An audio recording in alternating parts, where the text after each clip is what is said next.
A'udzu billahi minasyaitonir rajim. Bismillahirrahmanirrahim. Assalamualaikum warahmatullahi wabarakatuh.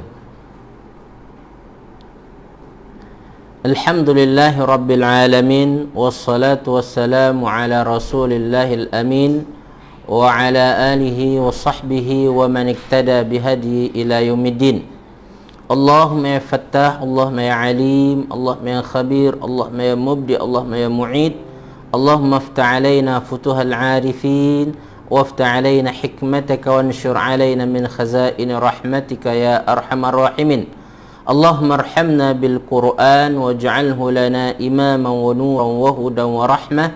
Allahumma dhakkirna minhu ma nusina wa 'allimna minhu ma jahilna. Warzuqna tilawatahu ana al-laili wa atrafan nahar waj'alhu lana hujjatan ya arhamar rahimin. Subhana rabbika rabbil izzati amma yasifun wa salamun alal mursalin walhamdulillahi rabbil alamin.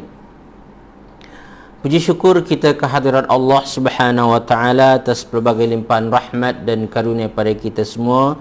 Antara nikmatnya diberi kita kepanjangan umur dan kesempatan untuk bersama-sama di bulan Ramadan tahun ini, tahun 1441 Hijrah ataupun tahun 2020 Masehi, ya. Dan alhamdulillah kita dah sampai di ujung bahagian pertama daripada Ramadan, iaitu 10 hari pertama. Ya, hari ini adalah hari ke-10. Tak terasa kita dah 10 hari saja pada Ramadan kali ini, ya. Dan Rasulullah SAW telah membahagi Ramadan ini kepada 3 bahagian. Bahagian pertama iaitu 10 hari pertama dinamakan dengan, ya, iaitu sebagai peringkat rahmah, ya. Yang mana Allah Subhanahu wa taala menebarkan rahmah-rahmahnya kepada kita, ya. Dan 10 selanjutnya dinamakan sebagai maghfirah, ya. Dan 10 terakhir dinamakan sebagai itqum minan nar, ya, iaitu terbebas daripada azab api neraka. Mudah-mudahan kita dapat menyempurnakan Ramadan kita tahun ini dan kita masuk pada bulan Syawal dalam keadaan bergembira. Dosa-dosa kita diampunkan oleh Allah Subhanahu wa taala, kita mendapat rahmatnya serta diselamatkan daripada api neraka. Amin amin rabbal alamin. Salawat dan salam tidak lupa juga kita sampaikan dan peruntukkan untuk junjungan Nabi besar Muhammad sallallahu alaihi wasallam. Saudara fillah yang dikasihi sekalian, pada pagi ini insya-Allah kita akan sambung tadabbur kita terhadap surah An-Nahl, yang mana pertemuan yang lepas kita berhenti pada ayat yang ke-18. Maka pada hari ini kita akan sambung daripada ayat 19 sampai ayat 23. Okey, berapa tuan-puan dan sekalian kita akan bincangkan daripada ayat 19 sampai ayat 23, ya. Mari kita baca sama-sama terlebih dahulu ayat-ayat ini dan sila tuan-puan ikuti bacaannya di rumah masing-masing, ya. A'udzu billahi minasy syaithanir rajim. Bismillahirrahmanirrahim. Wallahu ya'lamu ma tusirruna wa ma tu'linun.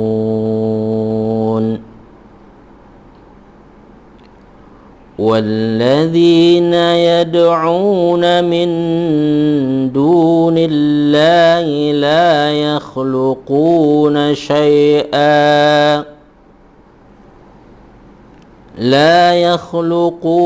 شيئا وهم يخلقون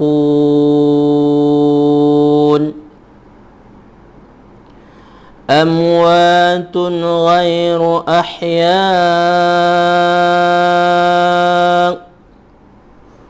وما يشعرون أيان يبعثون إلهكم إله واحد فالذين لا يؤمنون بالآخرة قلوبهم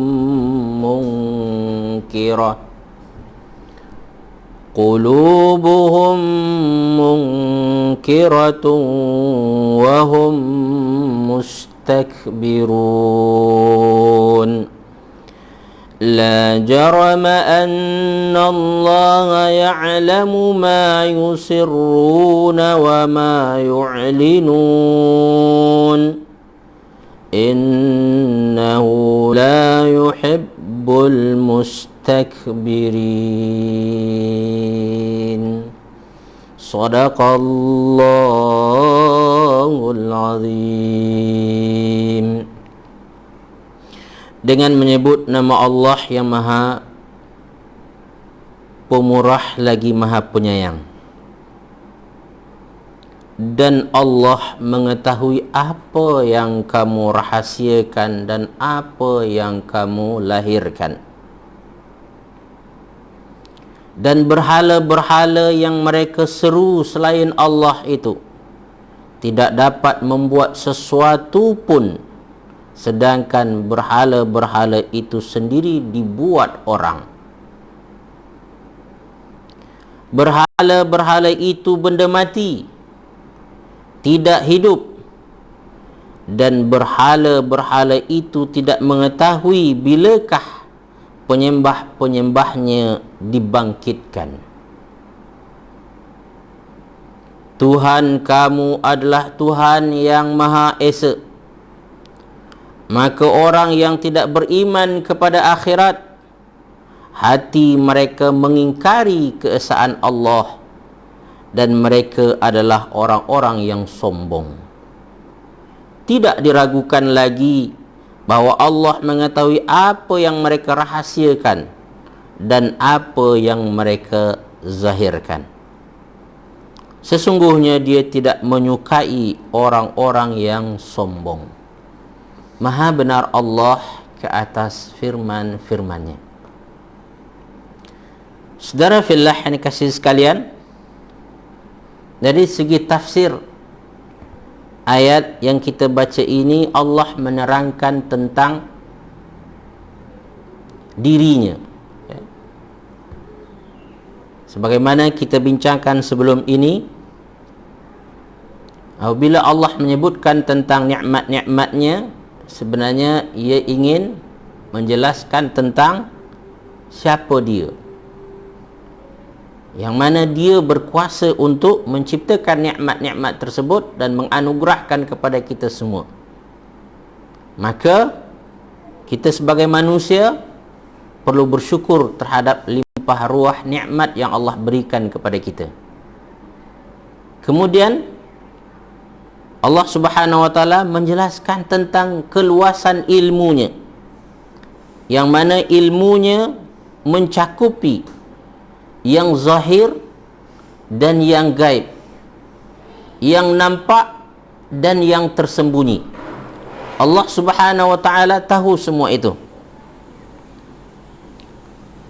Berbeza dengan berhala-berhala yang diciptakan oleh manusia. Berhala-berhala itu tidak mengetahui apa-apa. Diseru tetapi mereka tidak mendengar. Berhala-berhala itu tidak mendengar. Maka alangkah sia-sianya perbuatan orang-orang yang menyembah selain Allah Subhanahu wa taala. Berhala itu dibuat, direka dengan tangan manusia sendiri lalu disembah. Alangkah peliknya dan alangkah anehnya dan alangkah bodohnya perbuatan itu.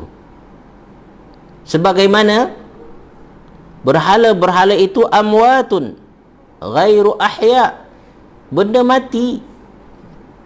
Benda mati tak ada nyawa, tak ada keupayaan untuk mendengar, melihat, menjawab, apatah lagi berjalan.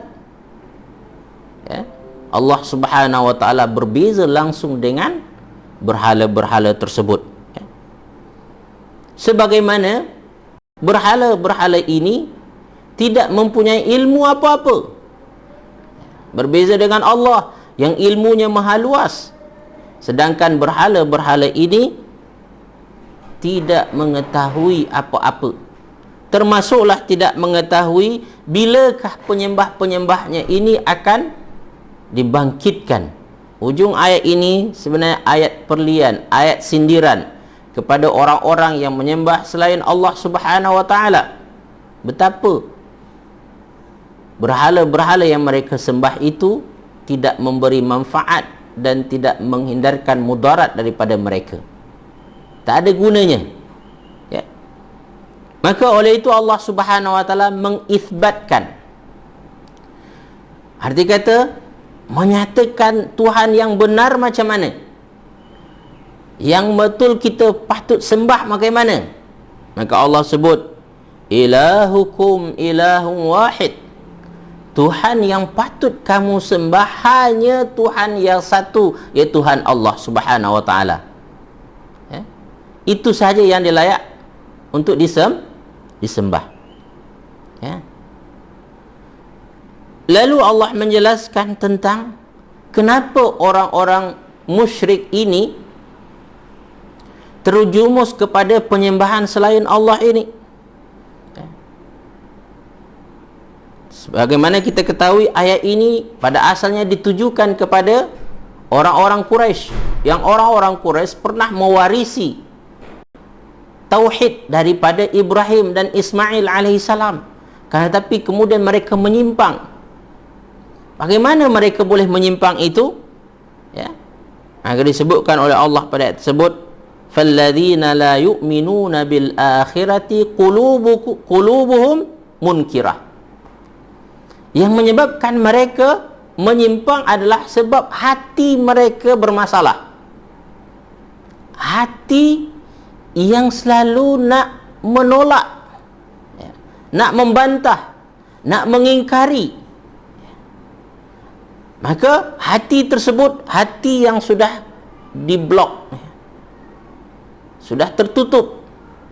Maka apapun kebenaran selepas itu, walaupun jelas, walaupun terang seterang matahari dilihat oleh mereka, karena hati itu hati yang munkirah, hati yang memang suka menolak, mengingkari, maka ia tidak akan bermanfaat baginya kejelasan dan keterangan, clarity sesuatu untuk menjadikan dia boleh menerima.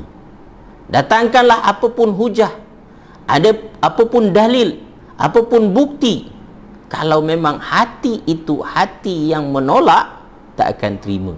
Sebagaimana kalau ada orang yang bermusuh dengan kita, semua yang baik kita lakukan nampak buruk je bagi dia. Sebab hati busuk dah, hati kotor dah, hati berpenyakit. Maka hati berpenyakit ini hati yang bermasalah. Hati ini menjadi punca kepada menolak kebaikan-kebaikan, menolak kebenaran-kebenaran yang disampaikan. Oleh itu saudara fillah yang dikasihi sekalian, tadabbur kita nak basuh hati kita ni, nak cuci hati kita ni, nak jadikan hati yang senang untuk menerima kebenaran dan kebaikan. So, saudara fillah yang dikasihi sekalian, ketika seseorang menolak kebenaran, bahkan sampai menghina orang yang menyampaikan kebenaran, itulah sombong hakiki. Sombong yang sebenarnya adalah menolak kebenaran yang datang kepada kita dan kebenaran itu jelas, ya. Lalu kita menolaknya, bahkan meremehkan orang menyampaikan, itu nama dia sombong. Maka Allah kata orang yang hati menolak kebenaran ini, mengingkari kebaikan ini, apa dia? Wahum mustakbirun. Mereka itulah orang-orang yang sombong. Maka Allah lebih lanjut mempertegas tentang keluasan ilmunya. La jarama anna Allah ya'lamu ma yusirruna wa ma yu'linun. Tidak diragukan lagi bahwasanya memang Allah mengetahui rahasia-rahasia. Apa maksudnya? Allah mengetahui hati orang-orang kafir yang ingkar itu. Allah tahu tu apa punca dia menolak ke ajaran Nabi Muhammad SAW, menolak dakwah Rasulullah SAW. Punca dia daripada hati dia. Maka apabila berlaku penolakan daripada seseorang atau puan kasih sekalian, sedangkan tuan-puan dah kemukakan semua yang patut untuk meyakinkannya, tapi dia menolak juga, yang masalah bukan tuan-tuan perempuan tetapi adalah hati orang itu yang bermasalah.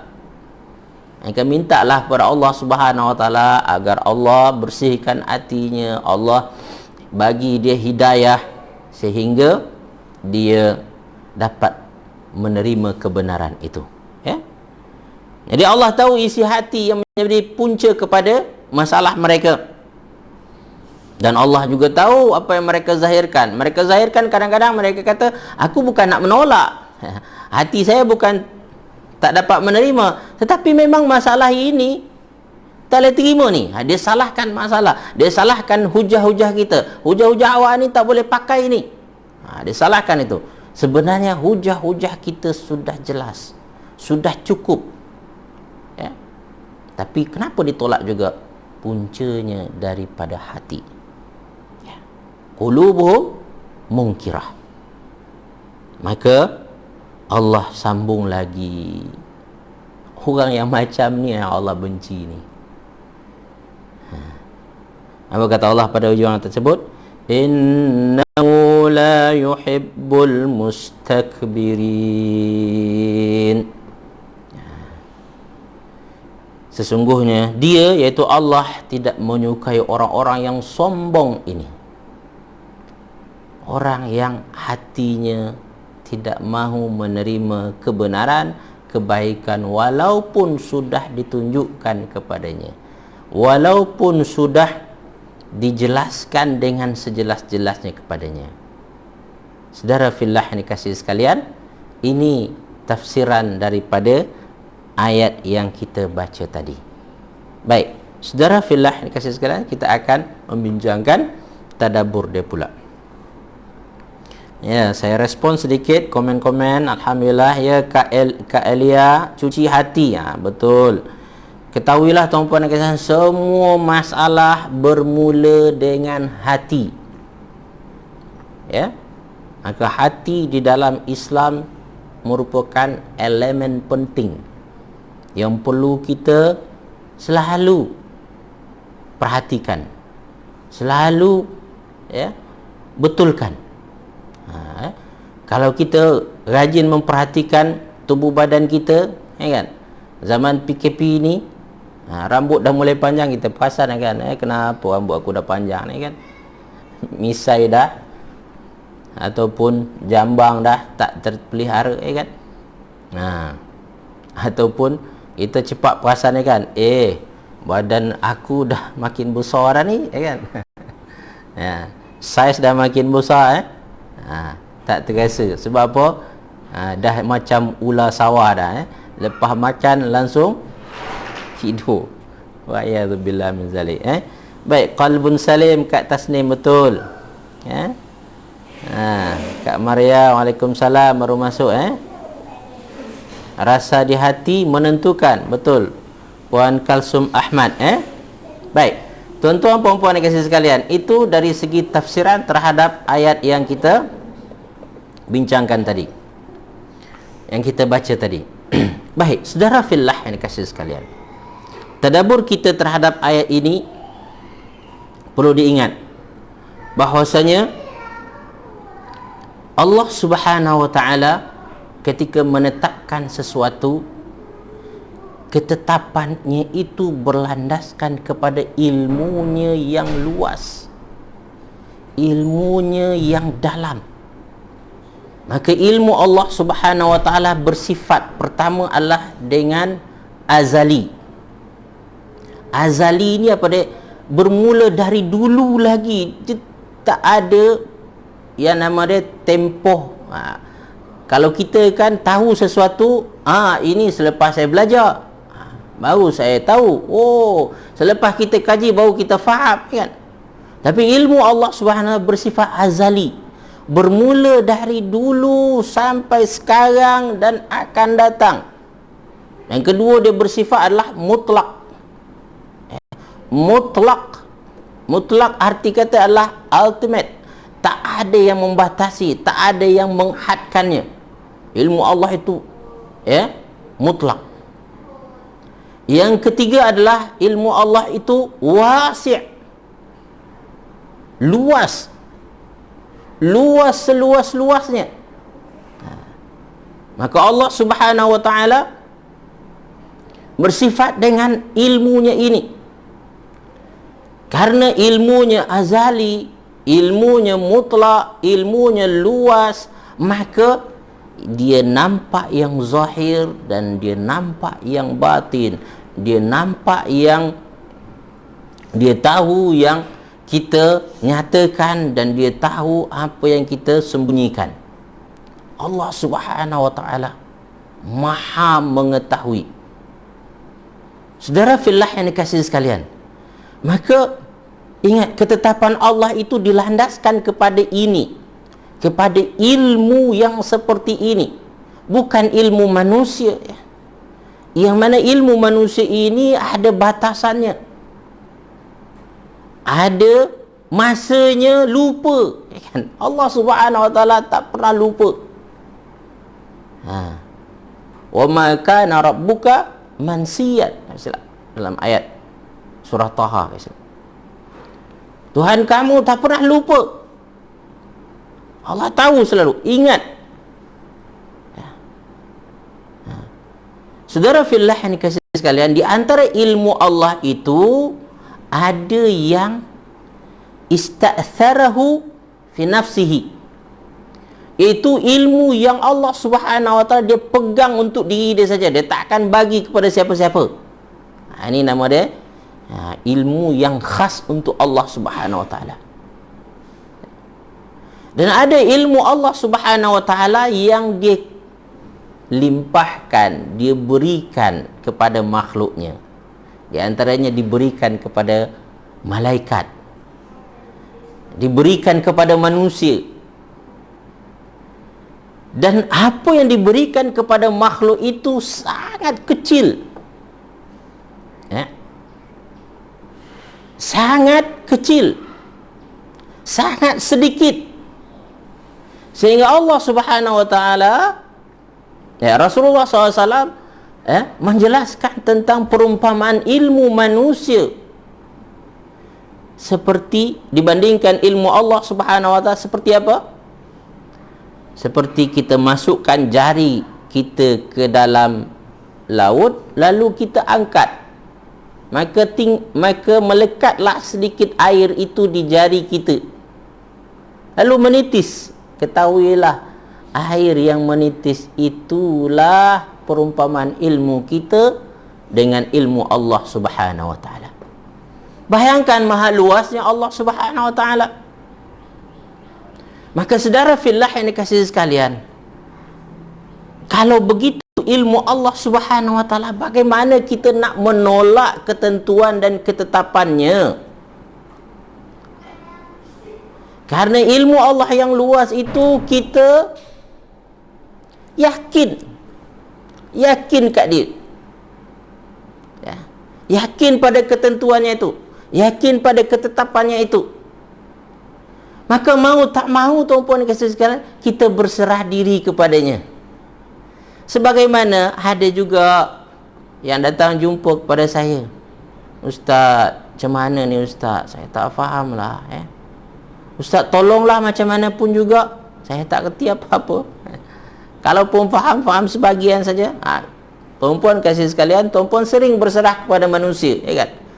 Padahal manusia yang tuan-tuan puan-puan serahkan urusan tuan-puan itu, ilmunya pun terhad, ilmunya pun terbatas. Contoh paling senang lagi tuan-puan dikasih sekalian adalah kita menyerahkan urusan kita kepada urusan kesihatan kita kepada doktor. Doktor, saya sakit,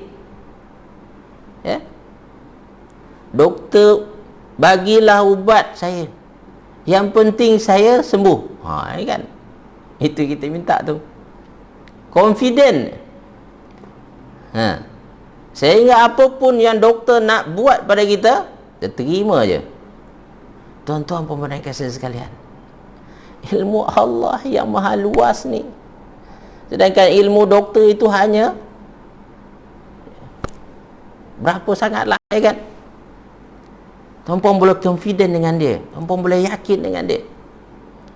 Kenapa keyakinan kita kepada Allah Subhanahu wa taala ragu?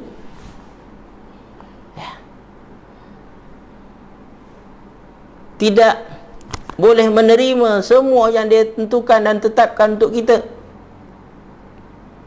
Maka saudara fillah yang dikasihi sekalian, di antara yang perlu kita camkan ketika kita mengetahui Allah itu maha mengetahui, maha berkuasa, maha bijaksana, maka kita yakin dengan ketentuan dan ketetapannya.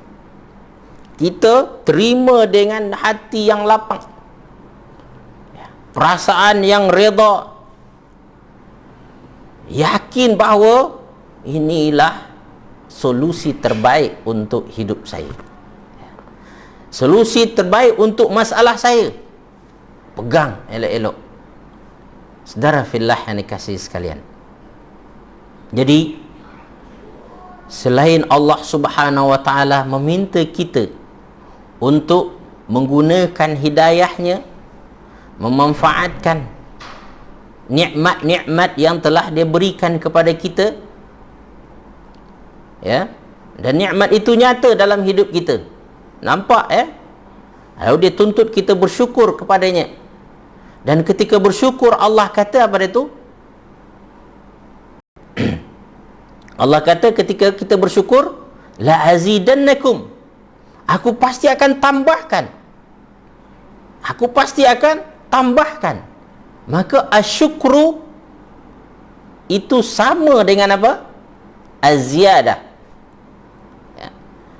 Syukur itu maknanya bertambah, ya. Dan kufur itu dia tak kata berkurang, ya. Ingat tuan-puan, kalau tuan-puan kufur, rezeki tuan-puan tak akan berkurang, tetapi kata Allah pada itu azab. Inna azabi lasyadid, kata, azabku sangat pedih. Jadi syukur pasti akan bertambah semualah. Bertambah nikmat tuan-puan, bertambah bahagia tuan-puan, bertambah tenang hati kita. Itu akan kita dapatkan. Tetapi tuan-puan dikasihi sekalian, ketika kita kufur, Allah kata nikmat tak berkurang. Sebab rezeki Allah dah bagi, Allah bagi seperti itu, ya, dia dah tetapkan dah. Tetapi yang akan berlaku pada kita adalah azab. Azab yang kita rasakan. Maka kita dalam rumah tangga, ya kan, ketika tak bersyukur tuan-puan, semua cukup, tetapi kenapa aku tak bahagia? Kenapa aku tak tenang? Kenapa hidup aku huru-hara saja? Hubungan aku dengan pasangan tak mesra. Hubungan dengan anak-anak pun asyik perang dunia je, ya kan? Wa'iyadzubillah min zalik. Saudara fillah dikasihi sekalian, ketahuilah puncanya apa dia. Kalau tuan-puan rasa azab dalam hidup tuan-puan dikasihi sekalian, cek syukur tuan-puan dikasihi sekalian. Maknanya syukur kita kurang, ya, kita kufur. Banyakkan hidup kita mengingkari nikmat-nikmat Allah Subhanahu wa taala dan tidak menghargainya. Maka perbetulkan syukur kita kepada Allah Subhanahu wa taala, ya. Dan tuan-puan dikasihi sekalian, kita bersyukur kepada Allah kerana yakin ilmu Allah Subhanahu wa taala yang maha luas tersebut. Dan ketahuilah tuan-puan dikasihi sekalian, kalau sekiranya berhala-berhala itu adalah makhluk mati, makhluk yang tak boleh mendengar, tak boleh melihat, tak boleh merasa, tuan-puan pukul macam mana pun, berhala tu tak akan rasa sakit pun, ya kan? Tapi ketahuilah ketika tuan-puan berdoa kepada Allah, Dia Maha mendengar. Apabila tuan-puan melakukan sesuatu perkara, Dia Maha melihat, Dia Maha menyaksikan. Ya. Allah Subhanahu wa ta'ala hayyun la yamut. Allah Subhanahu wa ta'ala hidup dan Dia tak akan mati. Maka Allah turunkan surah Al-Baqarah. Di antara isi dalam surah Al-Baqarah nama ayat kursi, ya kan? Allahu la ilaha illahu huwal hayyul qayyum. Dia Maha hidup, Al-Qayyum, Maha memastikan semua makhluk ciptaan itu dapat apa yang dia perlukan. Qayyum, ya. Membagi kehidupan, membagi kebaikan, membagi apa yang diperlukan pada hamba-hambanya. La ta'khudhuhu sinatun wala naum. Ya. Tak pernah dia didatangkan oleh rasa mengantuk, apalagi tidur, rasa penat, lelah, ya kan? Kita puasa baru dalam 12 jam, puan kasih sekalian. Selepas itu bukan main penat kita, ya kan? Nak masuk isyak mengantuk dah. Lalu kita delay sembahyang isyak dan sembahyang tarawih, nanti je lah, ya. Tengok-tengok terbabas pula, nak dekat subuh baru terbangun, ya kan? Nasib baik sempat sahur lagi. Kalau tak sahur, oi, lagi double lah penat kita. Saudara fillah ni saya, kita ketika mengenal Allah, kita berinteraksi dengan sesuatu, dengan Tuhan yang Maha hidup, yang Maha mendengar, yang Maha melihat, dan Dia Maha mengetahui. Yakinlah ketika kita solat, Allah Subhanahu wa ta'ala melihat solat kita, mendengar bacaan kita, memperhatikan pergerakan solat kita. Sebagaimana tuan-puan ketahui, ketika kita membaca Al-Fatihah, Allah sahut terus. Allah Subhanahu wa ta'ala tidak pernah lalai dan leka. Tuan-puan kasih sekalian, antara perbezaan ilmu Allah dengan ilmu makhluk adalah, makhluk apabila tahu sesuatu, maka banyak perkara lain yang dia tak tahu. Ya, apabila makhluk sibuk dengan sesuatu, maka dia akan abaikan yang lain. Automatik dia tak boleh buat yang lain lagi dah. Tapi tuan-puan dikasih sekalian, dengan Allah Subhanahu wa ta'ala tidak seperti itu. Dia boleh multitasking. Apa boleh dia buat dalam satu masa. Tidak menjadi masalah bagi Allah Subhanahu wa ta'ala. Allah boleh buat itu. Maka Allah Subhanahu wa ta'ala dalam surah Ar-Rahman menolak dan membantah kenyataan orang-orang Yahudi yang berkeyakinan bahawasanya apabila Allah Subhanahu wa ta'ala dah penat menciptakan langit dan bumi dalam 6 hari, maka pada hari yang ke-7 Allah Subhanahu wa ta'ala berehat. Maka Yaumus Sabat, Yaumus Sabat tu hari tenang, hari cuti, hari tak bekerja. Maka Allah menurunkan surah Ar-Rahman, di antaranya ayat, cuba tuan-puan buka surah Ar-Rahman. Siapa tahu surah Ar-Rahman surah ke berapa? Surah yang ke-50, 52 kalau silap saya. Tengok surah Ar-Rahman. Surah ke-55, surah ke-55, halaman ataupun muka surat 532. 532. Ayat ayat yang ke-29. Cuba buka tuan-puan kasih sekalian surah Ar-Rahman yang merupakan surah yang ke-55 ayat 29, ayat ke-29, muka surat 532. Ya, betul Kak Saidatul Akma, 55, surah yang ke-55. Baik, apa kata Allah Subhanahu wa taala dalam ayat tersebut? Yas'aluhu man fis samawati wal ard kulla yawmin huwa fi sya'n. Yas'aluhu man fis samawati wal ard. Apa yang ada di langit dan di bumi selalu meminta kepadanya. Selalu. Manusia apabila seseorang selalu meminta, tuan-puan, apa akan menjadi sikap dia? Biasa dia malaslah nak layan lagi dia kan. Dah banyak kali sangat minta, layan. Dia tak layan lagi dah.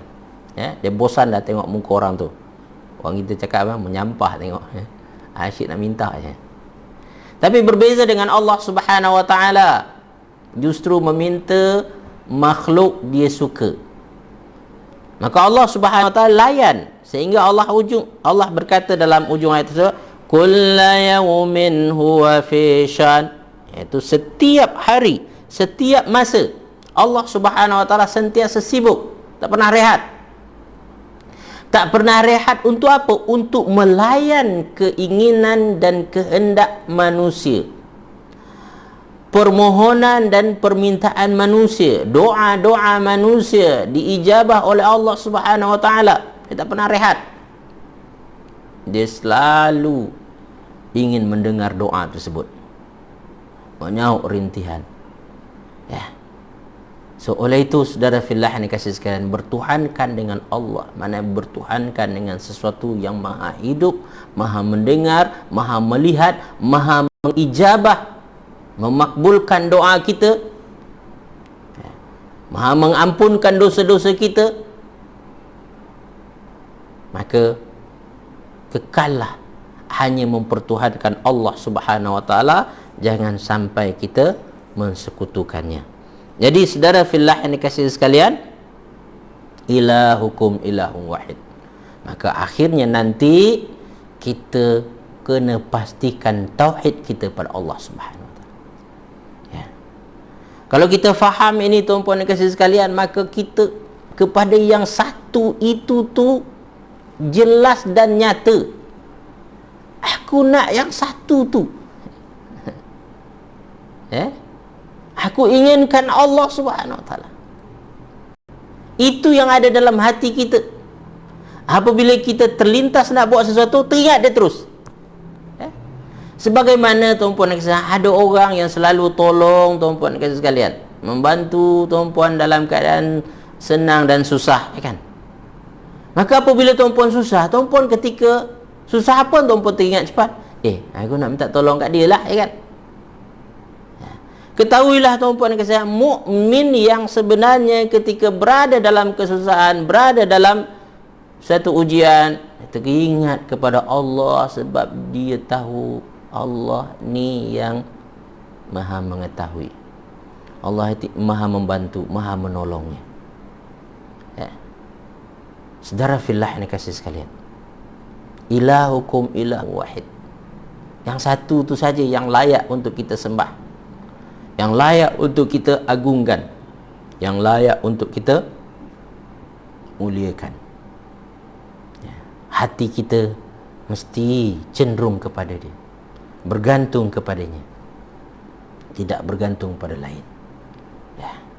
Hubungan orang mukmin yang benar tuan-puan, hubungan yang dengan Allah Subhanahu, hubungan yang tak boleh selalu je teringat Allah Subhanahu wa taala.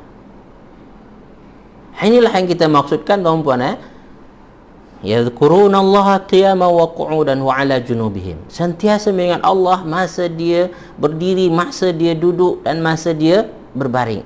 Sebab dia tahu semua dari dia. Ini yang Allah mahukan daripada kita, tuan-puan. Tadabbur daripada surah An-Nahl ini menginginkan kita merasa bahawa Allah lah segala-galanya dalam hidup kita, bukan yang lain. Allah lah segala-galanya dalam hidup kita.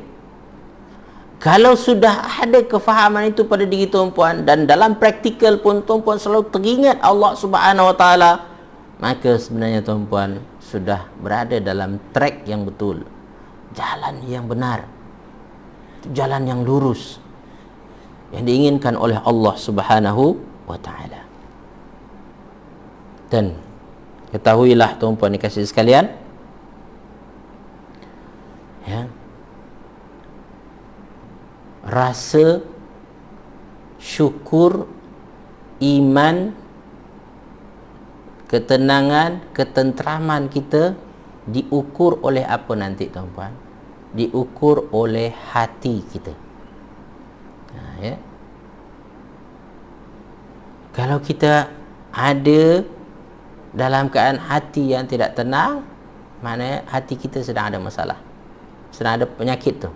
Okay? Tuan-puan jangan duk cari faktor luar.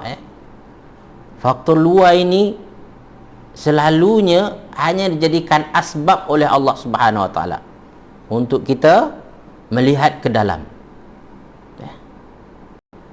Kalau tuan-puan masih lagi melihat segala masalah ini dari luar, disebabkan oleh luaran, tuan-puan kasih sekalian, mana tuan-puan tak sampai lagi kepada peringkat memahami hakikat, ya, memahami hakikat diri kita.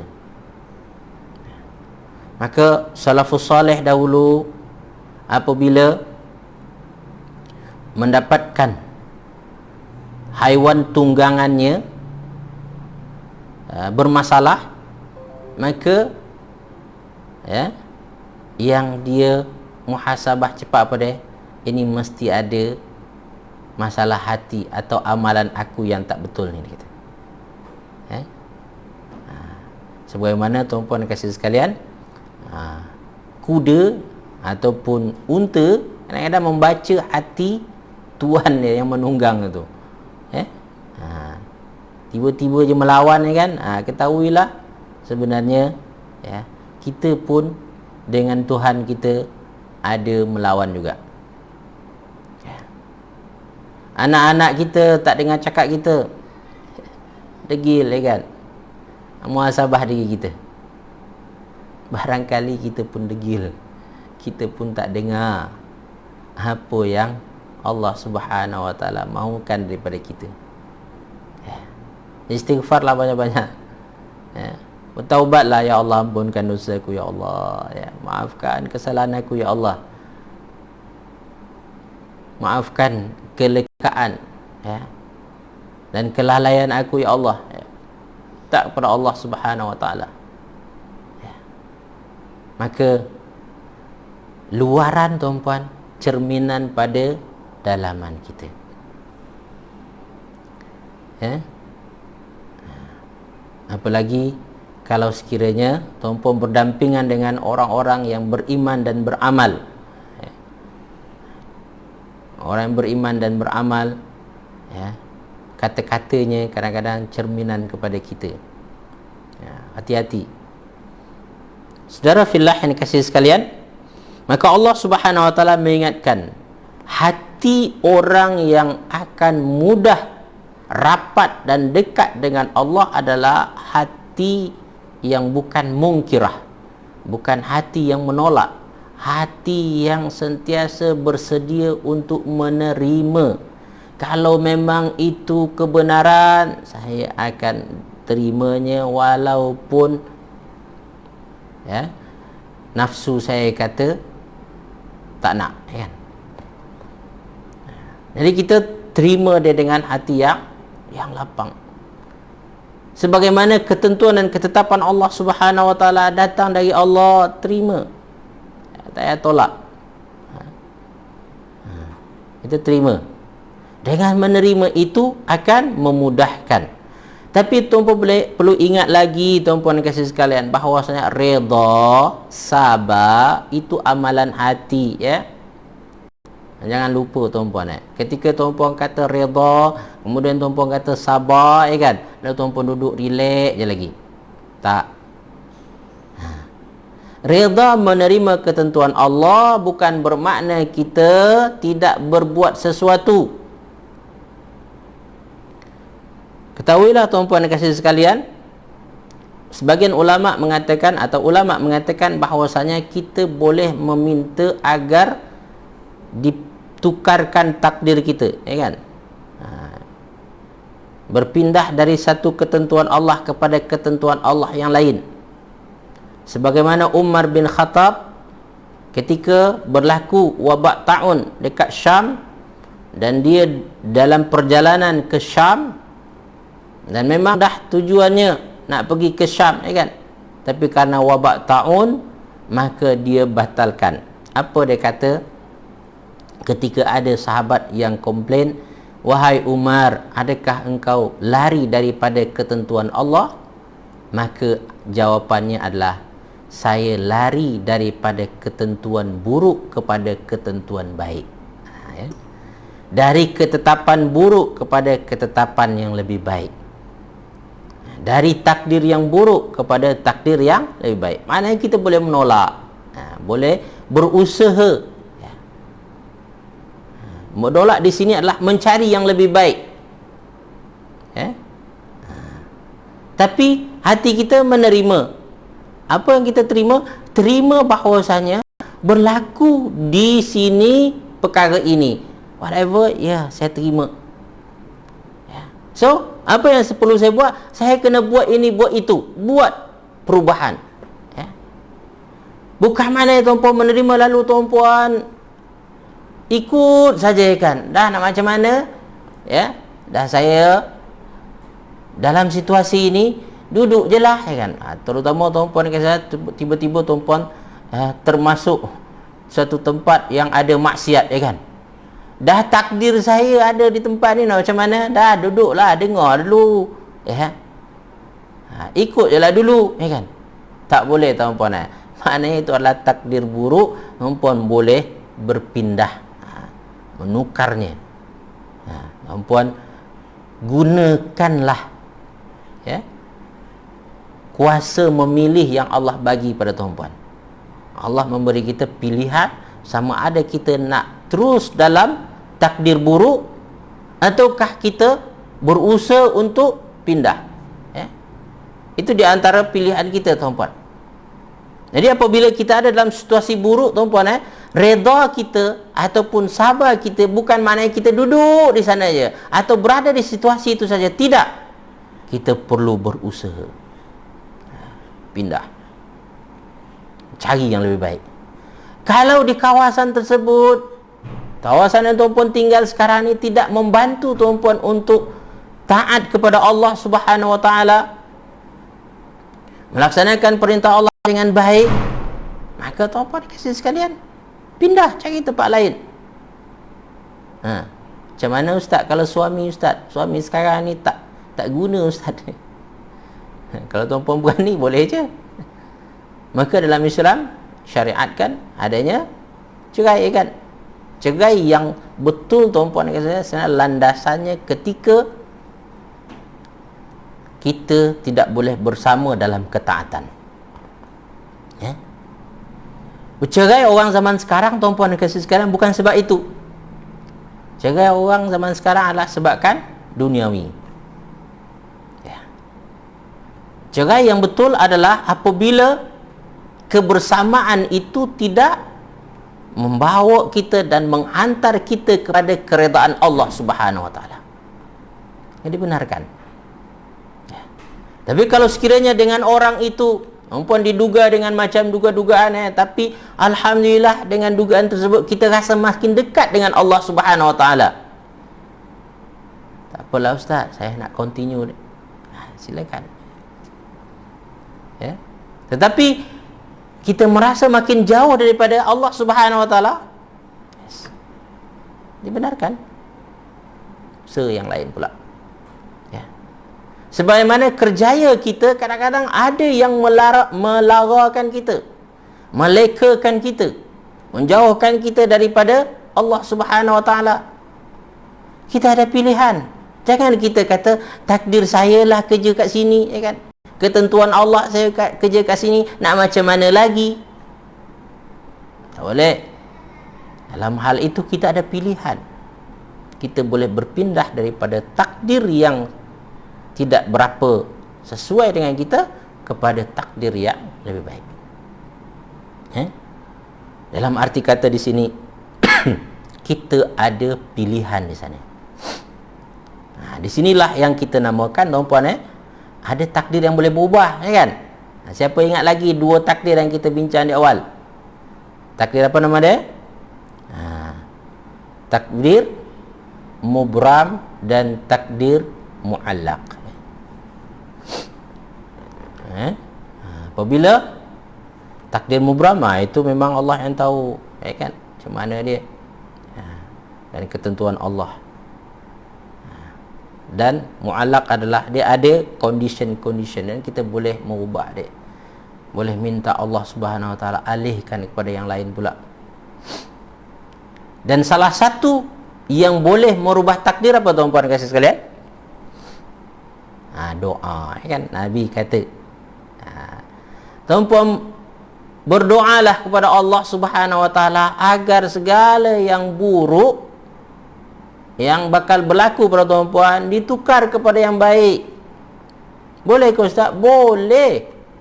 Rasulullah yang bersabda, ya. Kita minta.